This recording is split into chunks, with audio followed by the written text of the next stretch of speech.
Hey, John, we're live now, and Yeah, episode 700, brother. You did a good job. 700. Hey, man. Well, thank you. I did a good job on this episode, but man, you've done quite a bit of clunking along to get us to 700. That's no easy feat. 700 episodes. I mean, think about it. We're quarantined and I just touched my face. If you think about it, when we started this endeavor, we didn't have a number in mind. We've just been churning and you've been doing a lot of churning. And now here we are at 700. We were happy to get to 100. Yeah. Yeah. Way back when George Whitney co hosted episode 50 to kind of talk to us and mark that milestone. And it's crazy that we're about to start I guess you would call it our eighth season as we hit the 700s. And we've already got 20 plus episodes recorded and another 20 planned. That's right. So, excuse me, in the process of getting there, when you think about that, I remember when we did episode 50 with George, Yeah. and that was something. We were like, man, 50 of them. And now it seems like we were in our infancy at episode 50. I mean, even when we did our episode 100 with Sly Stone, our episode 200 was Jay. And then we were going to have Pops on for 300, and now here we are having him on for 700 instead. So it's a lot. It's a good number. Yeah, it's a lot. And the ability of the show to cover so many bases, so many things. Like if you pick a genre, lately we've been on a spurt with fighters where we have three UFC. I don't know if Frank Shamrock's technically in the UFC Hall of Fame, but his nickname is the Legend. So at some point they'll get around to inducting him. But between him, Don Fry, Tito Ortiz, if I was to throw at you bassists, oh my gosh, we'd be here for an hour talking about all the bassists and how incredible they are. Yeah. Just like Nathan East. Holy shit. These are it's top of the epic mountain. names. Yeah. I mean, drummers, sometimes when I talk to fellow drummers about who's been on the show, a few minutes into the conversation, I'll go, I forgot all about, and it'd be somebody, truly great whose episode I cherish. So there's a lot in there. By the way, I want to give I'm leaning on this side. Behind me is a pair of Toca congas. It's a quinto and a conga, which is a 10-inch and a 12-inch drum that I bought because, oh man, I must have bought that 20 years ago. I was with my cousin Daryl at Skip's Music in Sacramento. And we bought them because at the time, the Escovedos were endorsers of Toca percussion. They've since moved on to LP, and they've got a great line of LP percussion instruments. The E family percussion line, and it's like a two-tone with looks like maple and mahogany. Maybe they're beautiful drums, but I got the old school ones. But I want to drop that in because I didn't mention that in the intro, but I want to say that because they're part of the LP percussion family. Well, if you're going to be a percussionist, you have to at least account for what the Escovedos are doing because there's no more notable family. When you think of the families musically that are notable en masse, obviously the Jacksons, if you have the Escovedos, but quickly the Partridges. Yeah, that was amazing. But for real, the Osmonds are a legendary musical family. Yep. Carpenters. I mean, you could get real granular in the drums. You got the Wackermans. Mm-hmm. They're awesome. And the let's see who else. I mean, there are a few.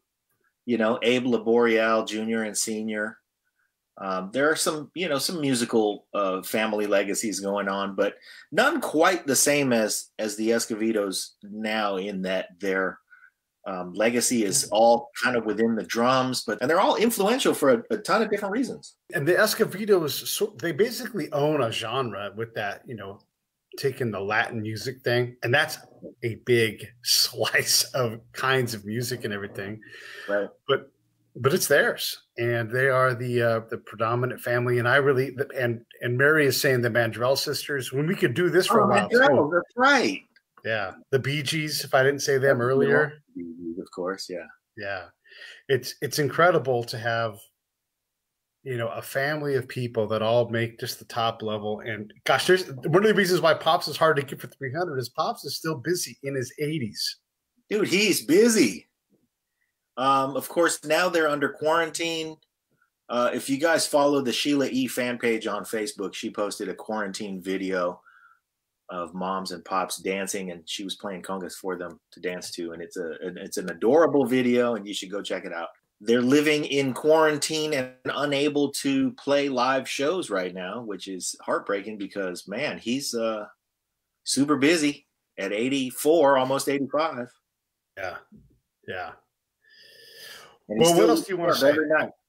I know you say a lot of it in the intro, but what else do you want to say? I mean, we don't get to do this too often. And when it comes to legends, Pops he's legendary. He's above the bar. Yeah, above the bar. I mean, and the thing that I think makes him such a treasure is that he's lived a life that's had its struggles, and it's everybody's life. He's led the every life. That's why he's everybody's Pops. And the ability for the family to stay together is just, I mean, they had every opportunity in the music business, being the music business like it is. I'm sure they had every opportunity to be mad at each other and to do all the things that musical families do when they get mad at each other. And they managed to hold it together and support each other and love each other and outwardly love each other. So they're just a lot of fun to be around, a lot of fun to see. And one of the things that is going to happen when we all can go see music in shows again is that everybody should, I know I will, go see the Escovedos and treasure seeing as many of them together as we can all the time. Dollar for dollar. We've recently had Juan on the show. Is there a better bargain in music for a live show? Man, I have to say no, because recently I saw them in a great venue at the Empress Theater in Vallejo that sounded spectacular, drew a tremendous crowd, a capacity crowd. The ticket to that show was $15. Say what? $15, man. And you had world-class players filling the stage. They had such a great lineup. And, the fact is, when you look at just the Escovedos, I mean, Pete, he's the legend that he is. But Juan's history and all of the people he's played with, Peter Michael and his history, I mean, he was the musical director for Lionel Richie and Stevie Wonder. And there is not a higher musical bar for a hired gun than to be the musical director for an act that size. Yeah. He's the boss.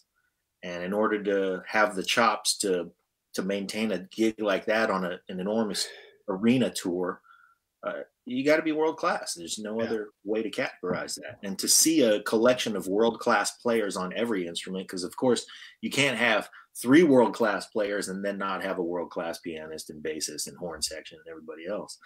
So to see that for the bargain that was $15 at the time, well, it's no wonder that they packed the house. Of course, it was a Wednesday night, and Wednesday night's a little harder to draw a crowd. But to go see them at Yoshi's for $25, or to go see them at a local theater that holds 500 people for whatever the ticket amount is, it's worth it. It's going to be worth every penny. Any final thoughts before we kick this episode off? No, just, man, good work getting us to 700, and it's been a really fun ride. And the reality of having this many episodes is still mind-boggling to me. So much fun and so enriching. Just appreciate everybody for tuning in and listening to the show and keeping us going, and all the great guests that we've had for allowing us to be interested in them and poke around and figure out what it is they're doing. Yeah, and I'll just say the same thing. We couldn't have gotten to 700 without some folks along the way. There are so many people that have helped, and including, our friends that listen to the show all over the world, by the way. Yeah. So thank you to all of you, whether you're in Sri Lanka, Germany, or in San Pablo. Yeah.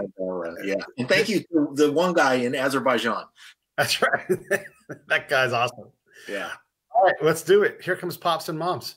Right on. Hey, this is John Leon Guerrero, producer and host of Your Break It Down show. That's something old Pedro says, and I'm adopting it because it sounds pretty cool.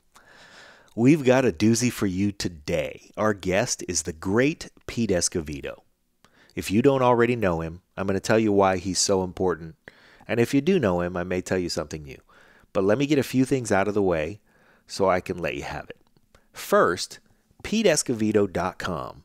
That's where you can buy his book, My Life in the Key of E. You can see his artwork, purchase music, see some great videos, and read more about him. But get his book. You are going to love it. I read it in a weekend. I could not put it down. Also, support your favorite veteran causes. Of course, if you're a listener of the show, you know we like Save the Brave. SaveTheBrave.org is where you can read more about them. And if you need help launching your own podcast or need content creation consultation of any kind, you can always reach me at john@breakitdownshow.com or my co-host, co-producer, co-conspirator Pete A. Turner at pete@breakitdownshow.com. And finally, we hope you're doing well while we all shelter in place. If you're listening at home, and we all salute and support all the healthcare workers, doctors, nurses, grocery store workers, delivery drivers, everyone who's keeping us going and risking their own safety being out there. Thank you, everyone. We will get through this together. Now back to our guest today. He's very special to me as a musical influence and as a man I really admire. He is the legendary Pete Escovedo. Now, the word legend gets thrown around a lot, but the man is 84 years old. He'll be 85 in July, and he's been sharing his percussion stylings with the world since he was 17. He's in the 68th year of a storied career in music that started in the Bay Area in the 50s and in the pivotal 60s, where he played a key part in the emergence of the Latin influence, and he spent several years on the road with Santana. In the early 70s, he and his brother Coke assembled the supergroup Azteca, which had between 15 and 25 members, depending on whether you saw them on a local stage or on the road, opening for acts like Stevie Wonder. The band included players like Neil Schon, Lenny White, Paul Jackson, Tom Harrell, Eddie Henderson, Don Grusin, and Terry Bozzio, and even a teenage girl, Pete's daughter, who would later become known as Shelia E. Later in the 70s, Pete signed with Fantasy Records, a Berkeley label that released some unique and important offerings from Lenny Bruce, Vince Guaraldi, and Creedence Clearwater Revival. He did 3 albums for Fantasy Records into the 80s, and through a merger became part of the Concord Jazz roster, where he made 8 more albums, the last one of which came out in 2012. Along the way, he's played on countless sessions and toured all over the world many times, but he's always stayed in California, where he's influenced generations now of Bay Area and Los Angeles-based musicians as a performer, a recording artist, a club owner, and a mentor to young folks across all the cultures and backgrounds you find here.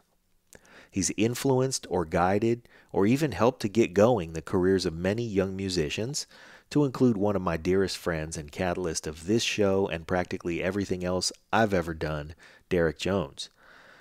Now, Pete has collected all kinds of bumps and bruises along the way in the ups and downs of the music business, and he's emerged as a great man, artist, musician, father, husband, and elder statesman of percussion, whom we all refer to as Pops. He is everyone's Pops. And joining me today, along with Pops, is, who else? Moms. His wife of 63 years, Juanita, who runs the show and rules the roost. Together, they've cultivated a beautiful family that sticks together, creates together, and just leaves a trail of love and goodness wherever they all go. Moms and Pops talk with me about what it took to keep it all together, or what it takes to keep it all together, and the reward they find in it. I know I'm not alone when I say that as much as Pops is the star of the show wherever he walks in, Mom's is just a beautiful soul, and her presence is very special. You'll hear it. This conversation was captured at long last. We originally planned to have Pops as our 200th episode. But hey, we've all been busy.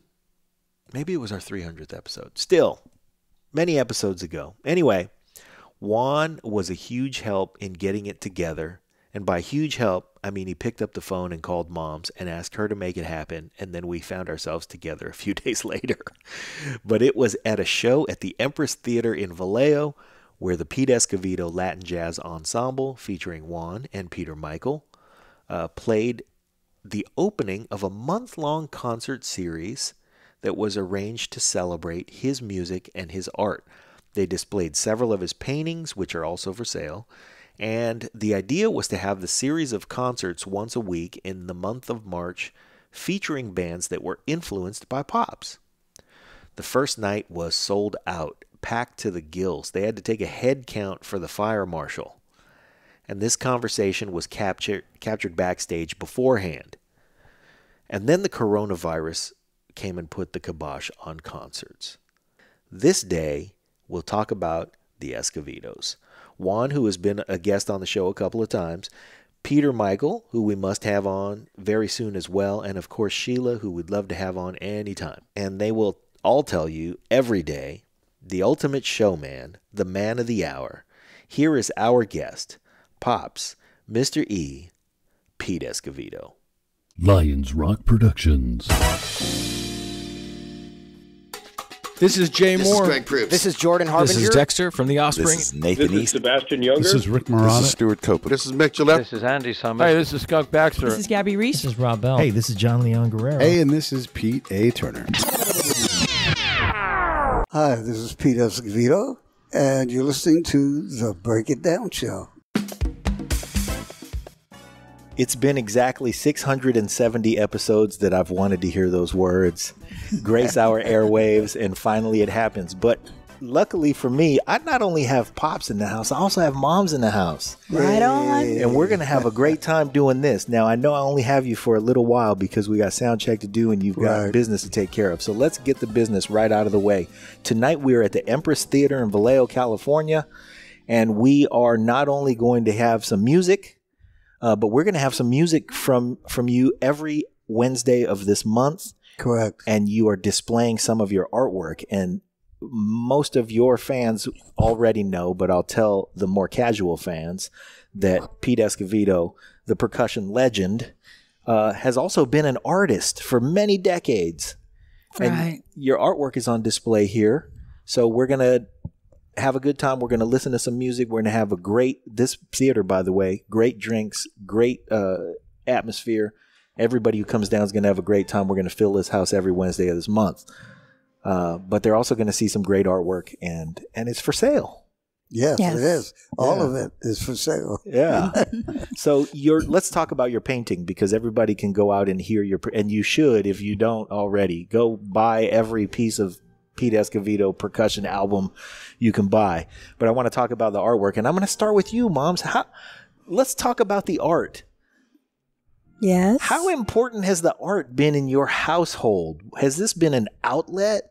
Because I know that music has always been a part of the commerce in your house. What has art been in your house? Well, Pops paints in the garage. Okay. And he loves to paint in there. It's private.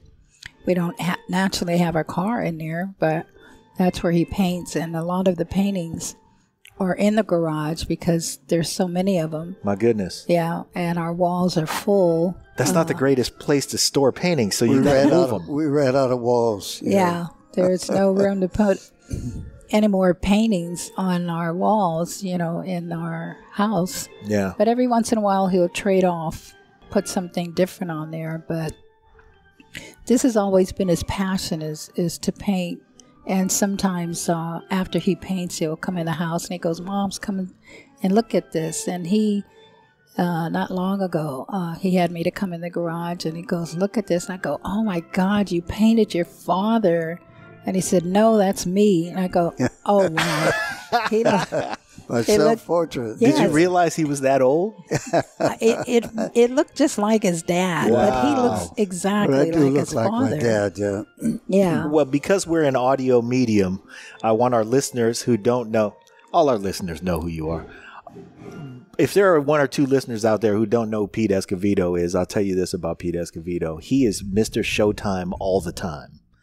And we had Juan did an episode with us a couple days ago. Yeah, and great. we talked about you. and he said, "Man, my pops is on so much of all the time that he combs his hair to go to bed." Yeah, that's true. Yes, I do. He doesn't comb it like he needs to comb it to go to bed. It's just a thing that he does. He brushes his teeth and he gets his brush and he brushes his hair and he comes to bed and his pajamas look like he's going out at a tuxedo place. Or you just have to see him. And the kids are always clowning around. Of me, yeah, because they say my clothes and my pajamas and everything and Pops, because we're totally so opposite. Yeah. And opposites attract. But yeah, he does brush his hair before he comes to bed. Pops, did you start painting to impress this lady, or what made you No, start? actually, he was painting before he met me. Yeah. It wouldn't have mattered anyway. It was love at first sight. Is that true? Yeah. All right, that's a good story. Now you have been married. You have been married a little greater than 60 years. 63. 63 years. Yes. Yeah. 63 years of wedded bliss. What, if you can remember back that far, what about your meeting? What do you remember most when you saw Moms for the very first time? Well, actually, my friend was a basketball player, and he went to a different school than we went to junior high together. But then he went on to high school to another school, Tech High in Oakland. Yeah, and I went to a different high school. So he started playing basketball, and Mom's brother Harold played basketball, and so they became really close friends. Okay. And so my friend Bobby Ochoa said, "Man, you got to meet my friend Harold and meet his family. They're really nice people." I said, "Oh, really?" He goes, "Well, where are they from?" He goes, "Well, they're from New Orleans." And he goes, "And they're Creoles." And I said, "What's a Creole?" I don't know what a Creole was. I'm Mexican. That's all I knew. From the wrong side of the tracks, too. Creole, do you put that on a taco? Yeah, right. So anyway, he took me over there, and I met her. As soon as I saw her, I go, "Oh, this is a pretty fine-looking little girl there." But, yeah, see what I could do. But let's see what I can do. So I would. I'm going to show her one of my paintings. Yeah. Actually, I would walk up to her school just about every day and just see her and stuff. And then, you know how they used to have those drugstore ice cream creameries where everybody would hang out in those days. Soda back fountain. Back in the 50s, yeah. Yes. Bobby socks. She had Bobby socks, sweater and stuff like that. But I was cool, man. I always had a jacket, slacks, matching shoes. I was always Mr. Showtime. I was, he was wearing a white shirt, sandal pants, and brown shoes, and a jacket. And he never had that jacket on. He always had it folded over his arm. Yeah. It was an arm accessory. Yeah. I see. And sometimes he'd have a tie, but this is like when we were like 17 and he was 20. Age 17, he had a jacket folded over his arm. Yeah. This is what we're dealing with, everybody. Yeah. So he was always dressed when I saw him, and I was with my girlfriend, Margie Hirota, when we were in junior high. Mm-hmm. And I saw him and I go, "Margie, look at that boy. He is so cute. He's so cute." And he was about this big, soaking wet. He was so tiny and thin. And skinny. Yeah, skinny. But, that was in junior high. But we got married when I was 19 and he was 21. And then we had our 25th wedding anniversary, which then our 4 children were in it. And then we did our 50th, and our grandchildren were in that. Then we did our 60th wedding anniversary, and that was 3 years ago. And our grandson remarried us. He's a pastor. That's amazing. Yeah. So we have 12 grandchildren and 13 great. So we've been married 3 times or 4 times? 4. 4 times. Well, we got married the first time. The other 3 were anniversaries. Right. Yeah. But you committed and you've recommitted 3 more times. Yeah, Pop said that that's enough. Okay. He said that's enough. I think we all got it. Yeah, we all got it now. When did you first hear Pops play music? It was Carlos Federico. His Okay. name was. He played piano, and it was at the California Hotel on San Pablo in Oakland. In Oakland, yeah. On San Pablo Avenue in Oakland. Yeah. I was Okay. only, I was 18 then when I first started with Carlos. So then I was Yeah, 16. yeah. And so at that point, you had only known each other a year or so, or had you just Probably. met? Yeah. Yeah. hmm And how much did you know, Pops, that you are already on your path? Well, you know, I Was there any hope that you were going to do anything else? always play music? had hope, but I was, in a sense, torn between two loves, and the love of painting and the love of being a musician. Mm-hmm. But I never thought that I would actually reach this point in my life in the music world, because I just didn't know if I would be able to hang on this long and not get discouraged. Just to, you know, there was a lot of downfalls, and I wanted to make sure that I kept my spirits up and kept wanting to go ahead and try harder. So it was, you know, a surprise to me that I stayed in it so long, you know, but it was something I loved to do. I still love to play. And it's just so rewarding to me, the music. And now with my painting, With the kids.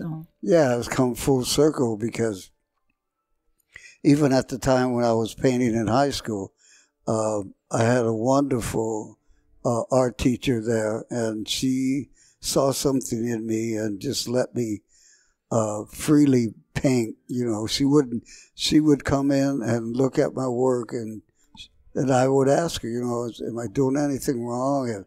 Am I doing this right? And she would tell me, you know, I want you to just be free and do what you want to do, because it looks good. So there was no wrong.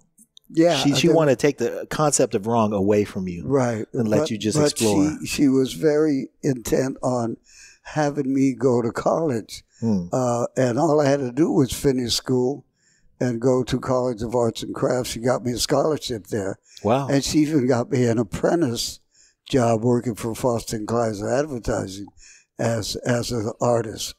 So you had a career path as an artist laid out in front of you. I was set up, man. I was set up, but that's all I had to do was Graduate. go on with that. Yeah, and go on with the art career. But at the same time, I was playing in this little high school group, Ed Kelly, who was a great piano player. He's passed away since, but he put a little band together, and it was kind of like a Latin jazz little quintet. And at the time, I was trying to learn how to play saxophone. And so I asked him, I said, you know, I play saxophone, can I get in the band? And he goes, well, I already have a saxophone player. He goes, but I need a percussion player. So at the time, I was just fooling around with coffee cans and beating on whatever I could beat on. And so I said, yeah, man, I can do that. So that was it. And my friend, one of my other friends, on my 16th or 18th birthday, he came to my house and he bought me a set of timbales. And he goes, here, learn how to play these. And I had no clue. He had no idea what he was starting. Because then I was just playing bongos and congas. So then I started listening to, you know, the great Tito Puente, and I met Tito when I was 18 and became friends instantly with him. And once to the rest of us in the world, you and Tito Puente are peers. But at that point, you were meeting him. He is already established. How much age difference was there between you guys? I think it's probably 10 years. 10 years. Yeah, maybe 10 years. Yeah, about 10 years. Mm-hmm. But I would go see him play all the time, and I would always invite him over to the house with the whole band, and moms would cook meals for everybody, and we'd just talk about music and stuff, and all the guys in the band were great guys, and we just hung out, and I just really loved that stuff. So when I was playing with Ed Kelly in high school, we got a chance to open up at a major jazz club in San Francisco. It was called the Downbeat Club. It was on Market Street, San Francisco. And they let high school kids open up for a name. Established bands. Established band. Yeah. The band was Count Basie Orchestra. Come on. And so we go in there and we played our little thing, and How'd you do? I think we did great. I mean, the thing about it is the whole vibe of playing in a nightclub, the people who want to listen to jazz. Yeah. And there we were playing, and just the vibe, the applause, the way people are in a club. And I go, this is it, man. This is what I want to do. This is what I really want to do, become a musician. So I kind of put the art on the back burner. You have the love that you feel when you're playing and everybody's there and enjoying your stuff, and you're vibing and playing in this club and the crowd's going crazy and stuff. You don't get that same immediate satisfaction creating artwork. It's a more, well, it's a more private, more of a private thing. More of a private process. Yeah. In my painting, I don't paint for other people. I paint just for myself. I see. And it's something that I've either seen, experienced, felt, and it's all very emotion and stuff that's within you that sometimes you don't even know that that's in you, because once you start working, I could look at a blank canvas and then just start working, and then it just becomes something. And sometimes I look back at it and I go, man, that's not where you thought you started. Yeah, where did that come from? How did that come about? And it's just something that flows within you. But it's straight from you and straight to the canvas. Moms, back then, if you think back to that period of time, were you rooting for one or the other? Did you enjoy the music more than the art, or vice versa? I think it was equal, really, because I just, when Pops and I first got married, I almost instantly got a job working and stuff, because he was only working like once a week, and it was paying like $25, $30 a gig, so I had to go to work and everything to keep him so that he would be able to play the music. Yeah. Wow. But I think it was equal, though. I tried not to interfere with anything that he was doing, just to let him be free as a person to play his music and his art. So for me, I think it was just equal. I didn't prefer that he did art or his music first. You knew back then to give it space and let it develop. Right. Whatever was good for him. Well, you found a fine Creole woman who would also support your artistic endeavors. Oh, yeah. Man, how did you get so lucky? I'm telling you, I was blessed. He was blessed. No wonder you stuck around 63 years. So as you go, here's a funny thing that you mentioned, that you had to hang in there and you didn't know if you had the staying power, because now we have retrospects and we can all look back. And those of us who are younger and been following your career for many years, it looks like the whole thing is deliberate. It looks like you had this plan the whole time. Not really. No, not really. No. And there were doubts along the way. Yeah. Absolutely. Oh yeah, because we had to a couple of times we had to go on welfare, and then we had those blue chip stamps. Yeah. Wow. Yeah, and you had mouths to feed. Yeah, we had some rough times, and we started a family pretty early. As soon as we had Sheila, right, the first year we were married. Yeah, then Juan, and Peter Michael, then the last one was Zena. But yeah, it wasn't easy time trying to raise a family and play music for a living back then. But I had no idea how the artwork was going to go. I was just mainly painting for my own pleasure, but there was a woman who had an art gallery in Alameda and actually looked at my work, and she said, "Have you ever thought about having a show?" I said, "No, I just never thought about that." So, how long ago was? What year was this? Oh, this was way back. Wow, probably 40 years ago. 50 years ago. Yeah.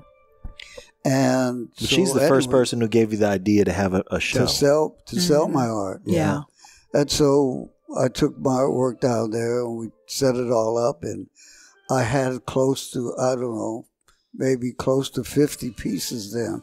That you dragged around with you as your family was struggling to make a living and make ends meet, but you had this art collection that you had cultivated and kept with you. No idea of selling anything. Yeah. Wow. Excuse me, because he was giving, when people would come to the house, the family and friends, they go, God, I like that. So he would just give it to them. Yeah, I was just giving it to them, And so we came pretty close to selling just about all the pieces that I had. Holy cow. Yeah. It was a big hit. That first show that really turned my head around. I said, well, maybe, I should continue this artwork. And so, maybe we should continue. Yeah. Okay. And so all the years of playing music, whenever I have the time, whenever I'm home, not on the road, not working musically, I will paint. And so... But like he said, he paints what he feels, and then he'll stand back and look and go, God, where did that come from? And stuff.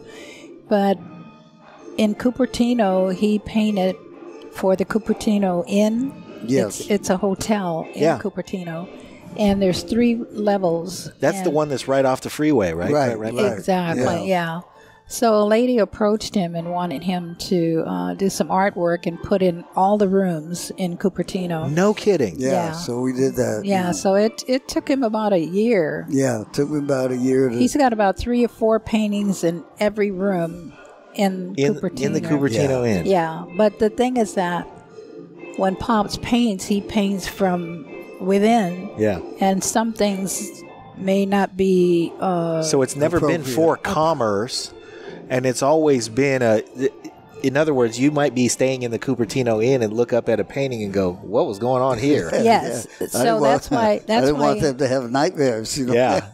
So he had to change his outlook on what he was going to paint because it's a hotel, Tone so everything things down. Totally tone. Now, did you have to tone down what you were painting, or did you have to change within yourself so that what you were painting would be different?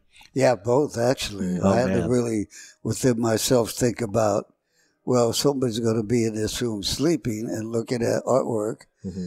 It has to be something. I want to freak these people out. Yeah, that would be calm enough. It has to be nice. Yeah. So we did, some scenery, landscapes, and some designs, but I didn't do anything like what I have here with the faces and I did the music and guitars and congas and happy music. subjects. Yeah, very happy. Yeah, the Bright Cupertino colors. Inn is still there. Yeah, is all that artwork still there? We haven't been there in a while. I don't know if it's all still there. We have to go there one day. Yeah, do they know?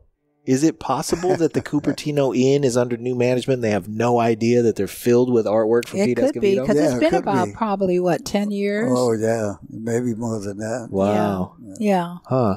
Because I had never heard of that. Yeah, that's something else. Really? Wow. You didn't know that the artwork was there? No, I didn't know the artwork was there. I didn't know it was filled with your artwork. Yeah, a lot of people don't know that. Yeah.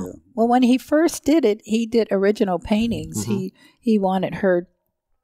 She wanted him to put original paintings, and he did. The first one that he did in the room. The first 3 suites. I did originals. And then it dawned on us, like, you can't have original paintings. Well, she even brought it up because she said, I don't want anybody ruining these things, marking them or so, anything. So she told me to, change them and make prints instead of actual original paintings. And she took the originals home. Yeah. Yeah, so then he had to do original. She had an ulterior motive. She was like, yes, make prints. I'll just take these with me. Right. Just to keep them safe.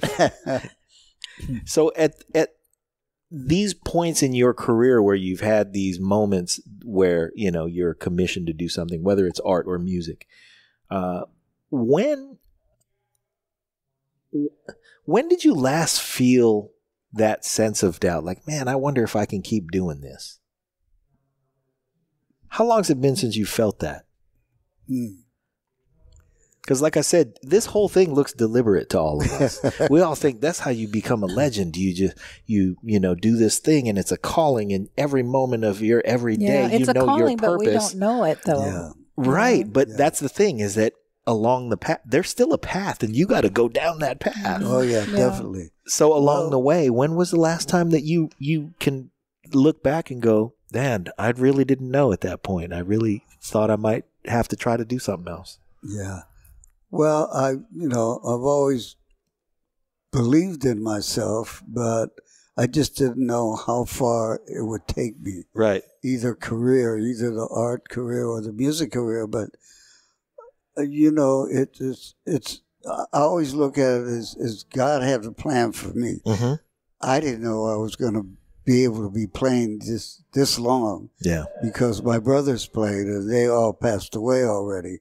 A lot of my friends and the great musicians that I've played with, people that I've known, a lot of them are gone. There are many. I'm still here. Yeah. So I feel very blessed and very lucky that I'm still able to do it. But I know that, okay, I'm 84, so there's going to come a time where... 84? Did you know he was 84 years Yes. He keeps reminding me. Yeah, I do. So, there's going to come a time where I'll be too slow. I can't do it no more. I don't want to go on the road. It's going to happen. It's eventually going to happen. Yeah. So... to the detriment of us all. Yeah, and it's like, any athlete who knows when it's time to quit. When it's time, yeah. I probably have to come to that decision sooner or later. Well, it's time to retire or it's time to stop. Yeah. I won't stop with my artwork, but Right. I would stop musically because... Well, because music is an endurance sport. Yeah. And it is something remarkable to hear that I could do the math and think, oh yeah, Pops must be around 84. But I didn't really think about that until you said it, because I've seen you play many times and I've seen you play very recently and you deliver a show. Mm-hmm. But delivering that show does require energy and focus and endurance. And it does. it's amazing that you're doing it at 84 at the level that you continue to do it. Yeah, he was at Yoshi's about 4 weeks ago. Yeah. Or 3 weeks ago, whenever weeks it was. ago, yeah. And he did 2 shows a night. For 4 nights in a row. No, 3 nights. 3 nights in a row. Yeah, but 2 shows and 2 shows the next night, and then the third day it was 1 show. Mm-hmm. So it was 5 shows in 3 days, and then rehearsal, and then we drove from LA to Bay Area. to the Bay Area for Yeah. Yoshi. Okay. So, that drive, it takes us around 6 hours. The next day at sound check, like at 3 o'clock in the afternoon, he Back plays in at LA. 7. Yeah.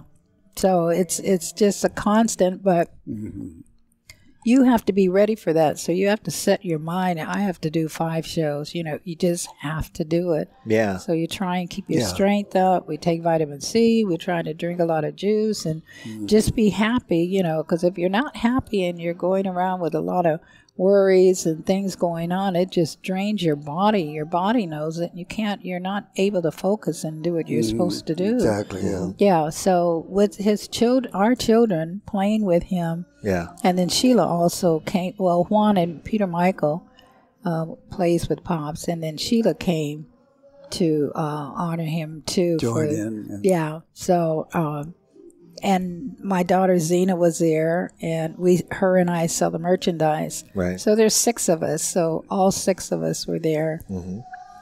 And it really helps because we go out in the daytime and maybe go have lunch or something. Yeah, so we make it a fun time. And just be together. More than a work schedule. It's more of a fun thing, and we try to keep it that way. I mean, like tonight, to be able to show my artwork here, be able to play some music with other musicians, and my 2 sons are here, and so we just, make it fun. Let's have fun, and enjoy the time, and we always look at it that way. Yeah, so, and this is a beautiful place. I've never been here. You've never been here? No. Yeah, this place is beautiful. Yeah, I played here before, but you were here not long ago. Yeah, not too long ago, but she didn't go, so. It's a very, very nice place, but that's what's nice, which keeps you young too, because sometimes we'll go somewhere out of town or whatever, and it's a new place. We've never been there before, so it's exciting to see who's going to come and who loves the music and who buys merchandise and they like Pops to to sign everything, and he comes out and sign, and then after a while he goes, "Moms, am I through? I am so tired." I'm Still exhausted." experiencing the world together, though. Yeah, Yes, exactly. Yeah. Now, most of our listeners also know that you've cultivated a beautiful family. Yes. And that you guys do stay tight, and that you create together, and that you've stuck together in this really rough business of show business. Right. And it's something that's amazing and magical to see. And Hey, this is Pete A. Turner from Lions Rock Productions. We create podcasts around here. And if you, your brand, or your company want to figure out how to do a podcast, just talk to me. I'll give you the advice on the right gear, the best plan, and show you how to take a podcast that makes sense for you, that's sustainable, that's scalable, and fun. Hit me up at pete@breakitdownshow.com. Let me help. I want to hear about it. amazing and magical to see. And do you think that the adversities that you guys experienced as you were bringing up the family galvanized you to do that? Do you appreciate each other more because of that? What's the magic recipe to making your family be so close and so tight-knit and so connected, just together? Observing your togetherness is special. Well, we have our faith for one thing, and all of our children and Pops and I with our faith, and it's not an easy to be a musician. Life is not easy. We had our ups and downs, and not having food to eat sometimes, and where we lived, and we had to move because we didn't have money to pay the rent, and but it just seemed to work. It's something, you just have to work at it like you have a job. Yeah. It's a job to stay together and to work at it and to be happy. And, our kids are all grown now. They're out. We have our grandchildren and stuff, but it's just Pops and I now, and we live together. Yes, we live together. It's just he and I, and we're he together. Still combs his hair to come to bed. Yes. Pops, is there a magic recipe? Is there something? I don't know. Besides I don't what know Mama if said? it's magic, Yeah. but I think what really helps us is that we're spiritual people, and our grandsons, the pastors, all of us in the family, all of us, we go to church, we pray a lot, we pray together, and we're there for each other. We support each other a lot. It's a very close family because we keep in touch with each other all the time. If we don't hear from one of the kids daily, then within 2 days, we kind of, what's going on? What are they doing? So. And we generally keep in touch with each other, and just, our whole thing, and our probably the most important thing in our life is our family. So we've managed to, through the ups and downs, hold us together, and it really helps that the fact that our kids are great musicians and they play in the band, and we travel together, and it just makes it a lot more fun and lovingly so. Well, it gives you an excuse to be together, to spend time, to be artistic together, to create together. Yeah. But here's the thing that I'll say as an outsider looking in and seeing how you guys interact. You choose each other. Mm-hmm. Because you can play with anybody. Juan can play with anybody. Peter, Mike can play with anybody he wants. At any point in time, and Sheila stays so busy. Yes. But you always continue to choose each other. And that's the thing I Right. think that we all like as fans and listeners, because there's a musical connection that does come through when we hear the music you create together. And it's that family bond that we have, that people, when I'm selling merchandise, they'll come up and they go, "I want to be the Escovedo. I want to be in your family. I want to, I love that you guys are, so close and so positive and all that." And I go, "Well, you are an Escovedo. We're everybody. We're all families, But I totally understand what they see, because I see it. I don't ignore it or take it for granted that we're close like that with our children and our grandchildren and great-grandchildren. We just made it a point to make sure that we are bonded with each other, so... Yeah. Yeah, Okay. very much so. Yeah. Did you, Pops? And I know we keep getting the stink eye, and I got to get you back to sound check. Yeah, but yeah. did you? Was any of this purposeful when you were raising children? Did you put music in their hands with the hope and the thought that they might follow you? Well, it was, it's always been in the family. The music has always been in the family.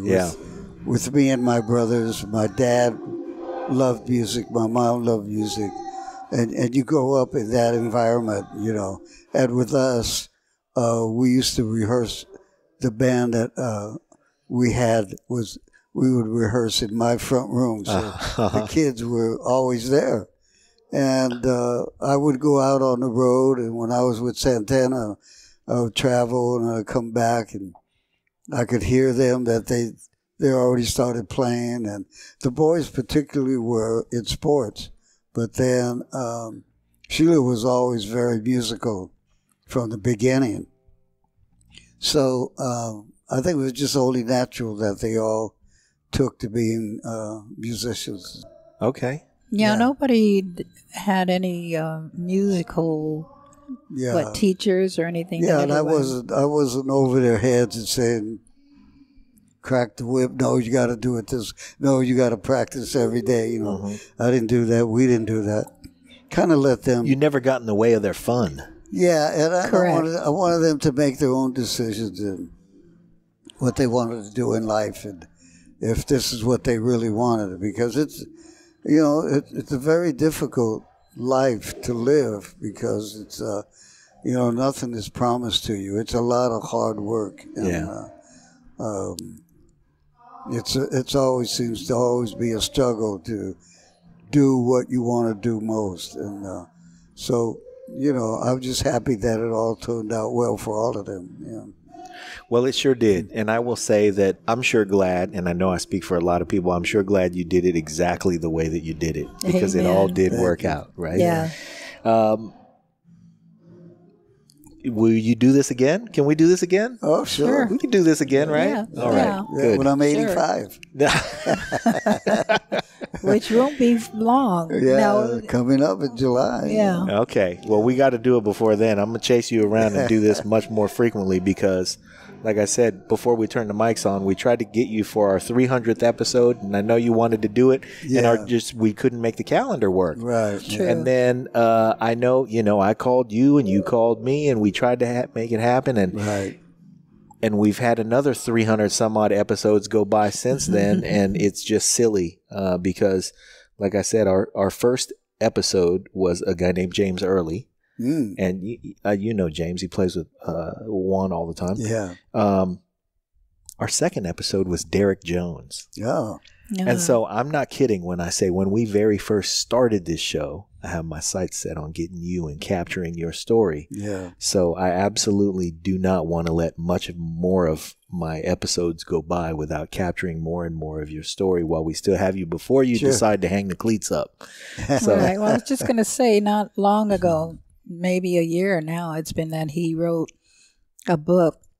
Yeah. And it's taken him a couple of years to do. And then Jim Pickett. Yeah. Well, let's plug the book too. The book is called My Life in the Key of E. Correct. And it's a beautiful read. Yes. But they're doing a documentary on him now. Yeah, based on the book. Somebody beat me to the documentary. Oh, I'm pretty mad about that. Yes. Well, Jim Pickett did. He read the book. Yeah, he read the book. He's an actor on Grey's Anatomy. Yeah. And then he called a friend of his, Shirley. I don't know her last. Producer. Yeah, who's a producer, and said, "Let's do this." Yeah, well, he had her to read it, and she read it in 2 days, and she called him back. She had and the same said, experience. We have to do a documentary on him. So they came to the house and they filmed us, and we've gotten little together. by little they've been filming. And I'm sure they're just combing archives for footage and of everything. Yeah.